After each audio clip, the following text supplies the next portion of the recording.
কিনা, এই তরুণ বিবাহ করেছে কিনা, তার কোনো যুবতী স্ত্রী, পুত্র কন্যা আছে কিনা তার সম্পর্কে আমি কিছুই জানি না। তার বাড়ি কোথায় তাও জানি না।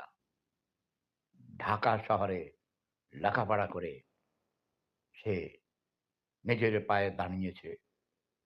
শুনেছি সে শিক্ষকতা করে। কোথায় করে, কিসে শিক্ষকতা করে তাও জানি না। তবে হয়তোবা জানবো। আসলে এত সব বিপ্লবীর জন্ম হয়েছে বাংলাদেশে। আমি খুব আশাবাদী। এই তরুণ সমাজ একদিন সুশৃঙ্খল হবেই। বিপ্লব তার সন্তানকে কেড়ে নেয়। এতে কোনো সন্দেহ নেই, ভয়ের কোনো কারণ নেই। আমার বয়স ৮০ বছর হইতে মাত্র ৩ মাস, তাই না? ৮ই ফেব্রুয়ারি আমার বয়স হবে ৮০ বছর। আজকে ডিসেম্বর,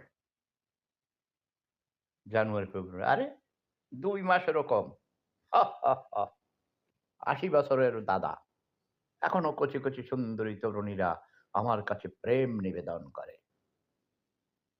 হে তরুণ তরুণীগণ, তোমরা জাতির ভবিষ্যৎ, তোমরা বিশ্বের নেতৃত্ব দিবে, এ বিশ্বকে নতুন পথ দেখাবে।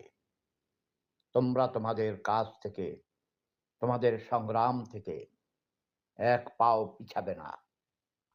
যেটাকে তোমরা সত্য বলে জেনেছ, তোমরা সেই সত্যকে প্রতিষ্ঠা করার লড়াইয়ে যুদ্ধ চালিয়ে যাও, সংগ্রাম চালিয়ে যাও। আমি তোমাদের সাথে আছি। প্রেম ধর্ম, সেরা ধর্ম, লাভ ইজ পাওয়ার। আগে নিজেকে ভালোবাসো, নিজেকে স্বনির্ভর করো, তাইলেই তোমরা অন্যদের স্বনির্ভর করতে পারবে। আর চাঁদাবাজি বাদ দাও, ভিক্ষা বাদ দাও। অন্যের সাহায্যে অফিস সুন্দর করে সাজানো, অনেক দামি, দামি ফার্নিচার দিয়ে অফিস সাজানো ভিক্ষা করে, ওটা বাদ দাও। অত সুন্দর করে অফিস সাজাবার কোনো দরকার নেই।